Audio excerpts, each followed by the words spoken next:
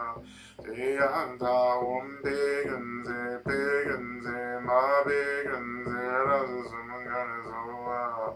They are the one big and ma big and zero suman got his over. They are the one big and ma big and zero suman got his over. They are the one big and ma big and zero suman got his over. They are the one big and ma big and zero suman got his over. They are the one big and ma big and zero suman got his over.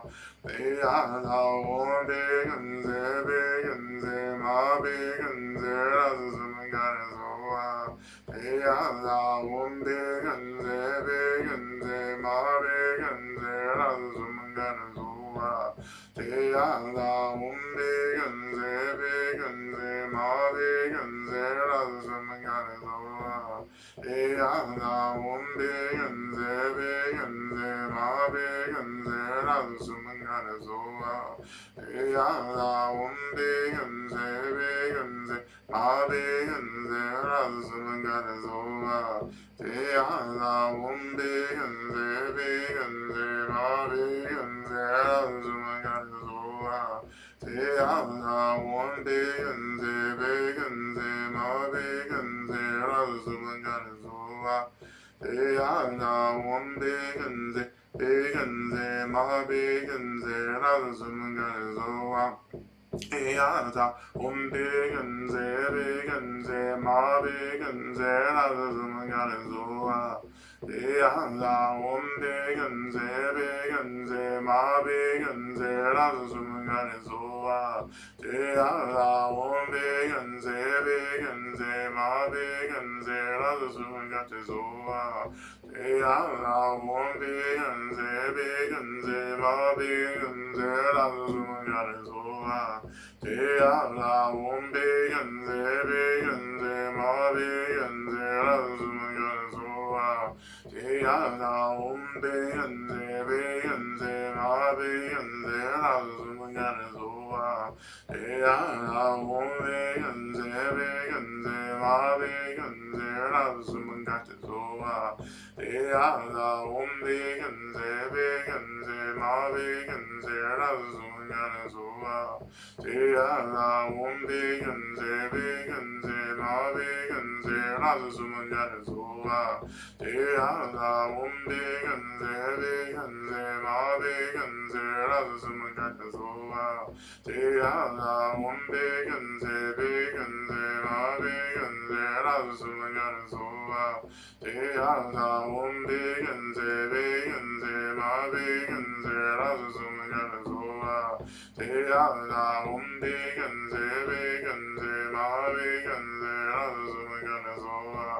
They are the one big and ma big and zero suman got his over.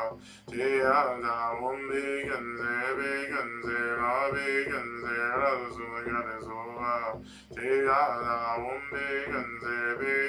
ma big and zero suman got his over. They are the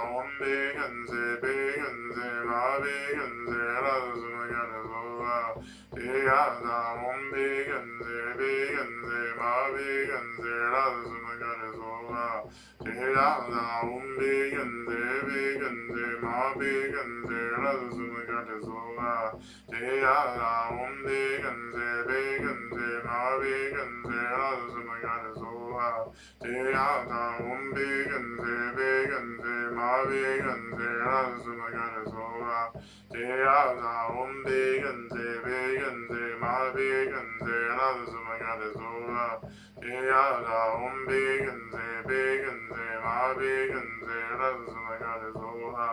They are the one big and ma Mabigense, Lazumagazoa, Teala, Ombigense, Bigense, Mabigense, Lazumagazoa, Teala, Ombigense, Bigense, Mabigense, Lazumagazoa, Teala, Ombigense, Bigense, Mabigense, Lazumagazoa, Teala, Ombigense, Bigense, Mabigense, Lazumagazoa, Teala, Ombigense, Bigense, Mabigense, Lazumagazoa, Teala, Ombigense, Bigense, Mabigense, Lazumagazoa, Teala, Ombigense, Bigense, Mabigense, Lazumagazoa, Teala, Ombigense, Bigense, Mabigense, Lazumagazoa.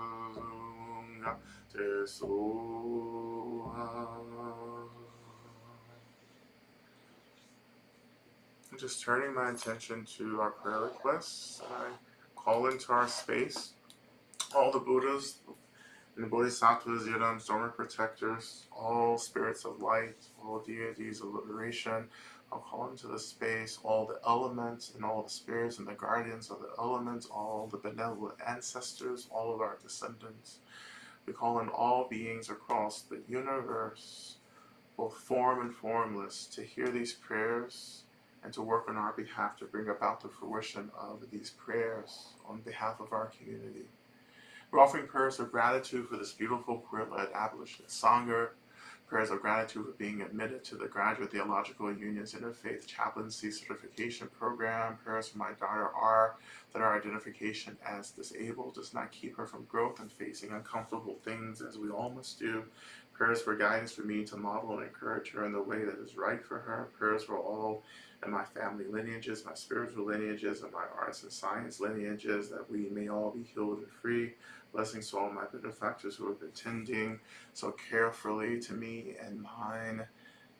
May all my benefactors have all they need to be well and free. Prayers for liberation from the ghosts of the past. Prayers for all people impacted by ICE raids and all people defending our communities from police violence. Prayers for my friend Isla, who is struggling with her health. May she receive the needed help to address the core cause of her illness. Prayers for protection for different friends navigating cancer.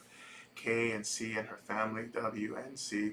Prayers for V on her career path. Prayers that I may create healthier support systems of love, care, generosity, and a creative love. Prayers for me and my sisters as we age, living in our separate homes. Prayers for Andres Mannering, who has a mass on his liver and in his lungs. Prayers of gratitude for uniting me with my beloved spiritual family. Thank you, universe, for helping me safe, for getting me free, and for protecting me from darkness now and forever. Prayers for full independence from problem energies, full immunity to troublesome noises and symptoms I've been suffering from for far too long now. I know I am fully autonomous and safe. Prayers of gratitude for the nature beings and the land where my body is currently located, for caring for me in my time of need, and recently hearing my prayers. Prayers that I can continue to build new relationships and transition well in the city I've moved to recently. Prayers for A and Z, who are on incredible paths. May they be steadfast and true and free. Prayers for C, who is losing hope. May she realize that she is worthy of safety and belonging. Prayers for Scooter as he prepares to pass away, and for his parents to be supported and holding him through that process. Prayers for true rest. Prayers for my dear friend Mark as he transitions into the bardo after living with a Lewy body disease. Prayers for the grief and change and transformation moving through myself and my family. Prayers for all those that are incarcerated. Prayers for protection for ZM and all he now carries on his shoulders. Prayers for Reverend Natasha and her family as her grandmother recently transitioned and her plate is full of commitments. Prayers of gratitude and healing for the land, our mother. Prayers for Amiel and Julie for all resources needed for healing and transformation. Prayers for Harvey for tenderness to surround him as he emerges into adolescence. Prayers for my continued holding, healing, and transformation. Prayers for M, for truth-telling, learning, stillness, and self-compassion. Prayers for my mom. Prayers for my siblings.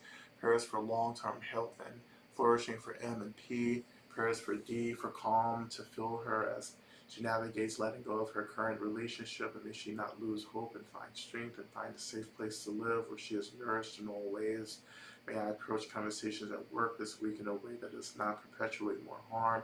Prayers for Roshi Joan Halifax and Upaya Zen Center Sangha. Prayers for Spring Washam. Prayers for me as I end one trip around the sun to begin another. Prayers that I continue to be guided as I discern about my housing situation. Prayers that ancestors receive healing, and that I receive healing from ancestors who can provide. Prayers for me as I navigate fear and pain with rheumatoid arthritis, and in particular strong flare of inflammation tonight. Prayers for my dear friend Ricky Joyner, who recently had a surgery for a malignant brain tumor. He will be home this week and back to stay in the hospital for chemo and radiation for 5 weeks. His wife Diane will be with him throughout the treatment. Rachel, I'm going to visit him on Friday. Prayers for being helpful to him and to her in any way possible. Prayers for his children and grandchildren as they navigate this with him. Prayers for my grief about what he's going through. Just asking for the healing presence and help of all the benefactors. Prayers that I heal my relationship to receiving abundant resources such as care, money, and health and wealth to support me on my path. Prayers that I may release the past, no longer fixate on what is not mine, to fix and embrace the present and the endless love in our community. Offering prayers for Medicine Buddha, please protect and guide me in my workplace where I'm being targeted. Please help me stay financially stable and abundant here and elsewhere. Please heal all the hate and dividedness in the U.S. and the globe. Heal our hearts so we can see we are one big family. Focus on love, wisdom, and healing. Please protect all the people and places that are in conflict and violence. Please heal all survivors of sex and gender-based violence. Prayers for A, J, and A who are in the hospital, and may they have good care, support, and deep healing and recovery. Prayers for the grief that is coming through me, may it be experienced and released. I continue to offer prayers for my aunt still recovering from a major stroke in the hospital. I continue to pray for all those in our world who are still being deeply victimized by the systems of oppression and violence. I lift up all the prayers that still remain unspoken, unarticulated. I offer these to our benefactors and sources of refuge as well. I pray for the abolition of all systems of violence, that we remember who and what we are, that we bring about the new world where we all have access to the resources that we all need to be well, safe, happy, and may that happen as quickly as possible through the blessings of this practice and all of our benefactors. May it be so. And we offer these prayers to the feet of all of the benefactors, all the ones who can work on our behalf. And we continue to open up to the resources and the inspiration we need to continue to bring about the change that we need to see as well. So shifting our attention back into our mantra practice, and you may stay where we were before in the first part of our practice, or you may open to this kind of second stage of practice, which is imagining that you begin to radiate this radiance, this healing light into the world around you, that it begins to heal, it begins to purify, it begins to restore everything that has been deeply depleted by just many many centuries of exploitation and harm by systems of violence. And as you're offering this radiance, imagine that this world, people, communities, that everything, the land, the environment, the climate, everything comes back into balance. And imagine what that could feel like to live in a world that is back in balance. So we begin again. O te ata begenze, begenze, ma begenze, rasu mungate soha.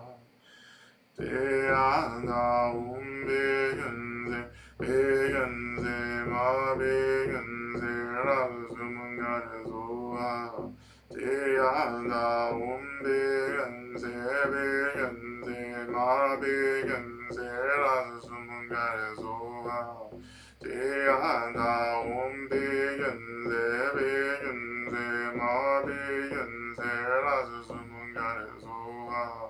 Deyada umbigenze bigenze ma bigenze Razumangarizoa Deyada umbigenze bigenze ma bigenze Razumangarizoa Deyada umbigenze bigenze ma bigenze Razumangarizoa Deyada umbigenze bigenze ma bigenze Razumangarizoa Deyada umbigenze bigenze ma bigenze Razumangarizoa Deyada umbigenze bigenze ma bigenze Razumangarizoa Deyada umbigenze bigenze ma bigenze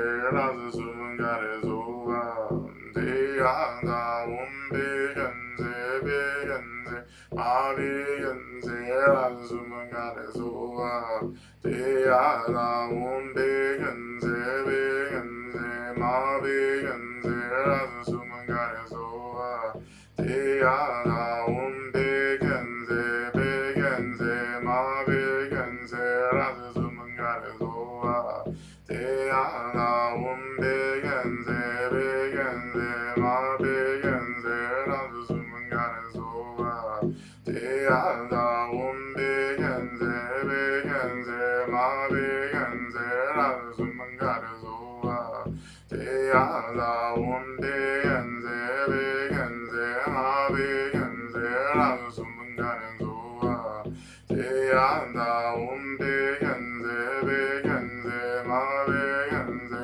Razumangarizoa Deyada umbigenze bigenze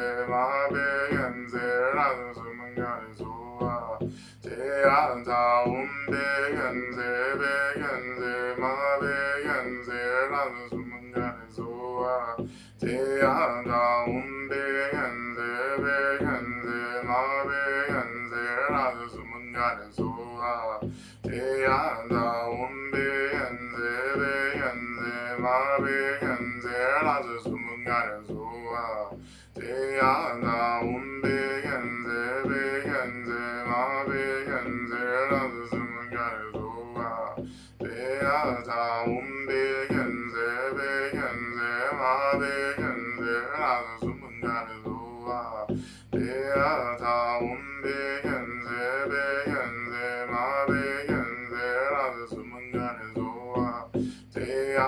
Deyada umbigenze bigenze ma bigenze Razumangarizoa Deyada umbigenze bigenze ma bigenze Razumangarizoa Deyada umbigenze bigenze ma bigenze Razumangarizoa Deyada umbigenze bigenze ma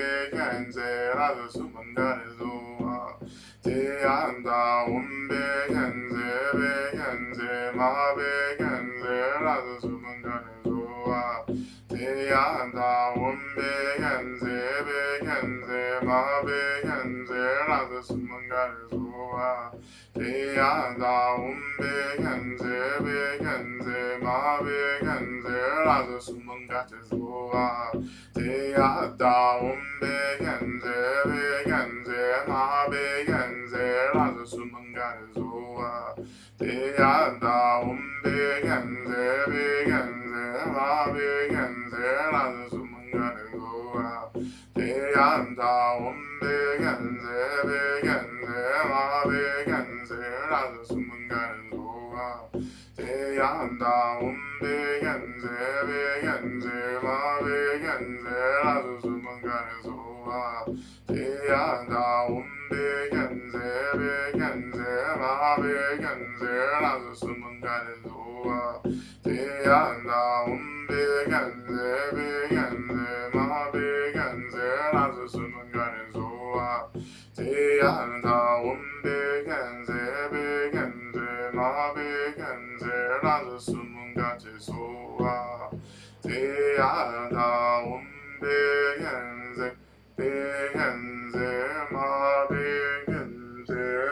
라즈 수문가트 소아 대야 다운데 겐데 마데겐데 라즈 수문가트 소아 대야 다운데 겐데 마데겐데 라즈 수문가트 소아 대야 다운데 겐데 마데겐데 라즈 수문가트 소아.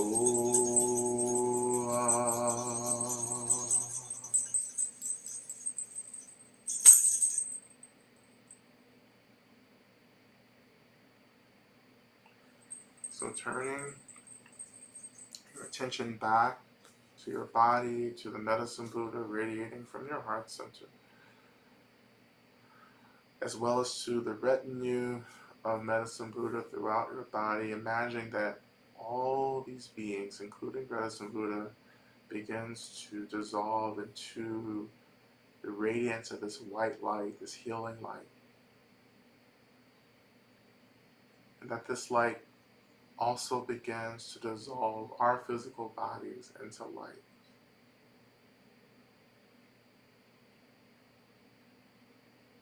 And we imagine resting within the light of this radiance, imagining that this radiance is the expression of our awareness itself.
And slowly we turn our attention to the seat, allowing the seat and our bodies to slowly begin to take form again. Feeling the weight of our bodies and our bodies meeting the seat, reconnecting to the earth and the tethering of the earth of the land.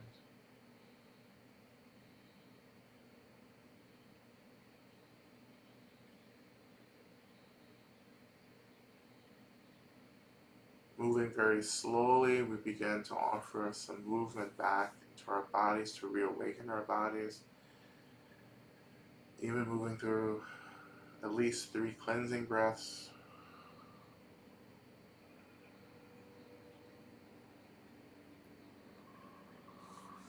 If you need a little more support too, we're just bringing our palms together, just like a little clap. And then beginning to rub our palms together to just awaken this energy, this long,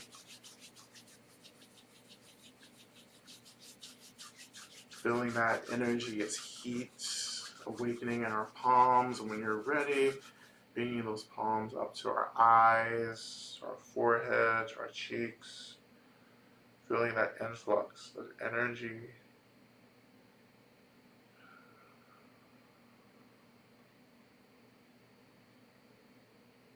and doing this as much as you would like as well.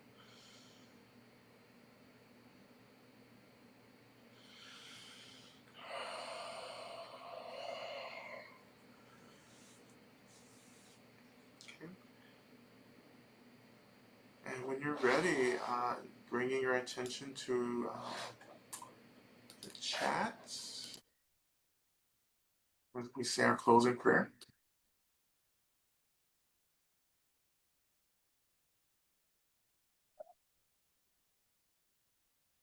And uh, we'll say this 3 times. Okay. May I be a protector to those without protection, a leader for those who journey, and a boat, a bridge, a passage for those desiring the further shore. May the pain of every living creature be completely cleared away. May I be the doctor and the medicine, and may I be the nurse for all sick beings in the world until everyone is healed. Just like space and the great elements such as Earth, I always support the life of all the boundless creatures, and until they pass away from pain, I also be the source of life for all the realms of varied beings that reach into the ends of space. May I be a protector to those without protection, a leader for those who journey, and a boat, a bridge, a passage for those desiring the further shore. May the pain of every living creature be completely cleared away. May I be the doctor and the medicine, and may I be the nurse for all sick beings in the world until everyone is healed. Just like space and the great elements such as Earth, I always support the life of all the boundless creatures, and until they pass away from pain, may also be the source of life for all the realms of varied beings that reach into the ends of space. Finally, may I be a protector to those without protection, a leader for those who journey, a boat, a bridge, a passage for those desiring the further shore. May the pain of every living creature be completely cleared away. May I be the doctor and the medicine, and may I be the nurse for all sick beings in the world until everyone is healed. Just like space and the great elements such as Earth, may I also support the life of the boundless creatures. And until they pass away from pain, may I also be the source of life for all the realms of varied beings that reach unto the ends of space.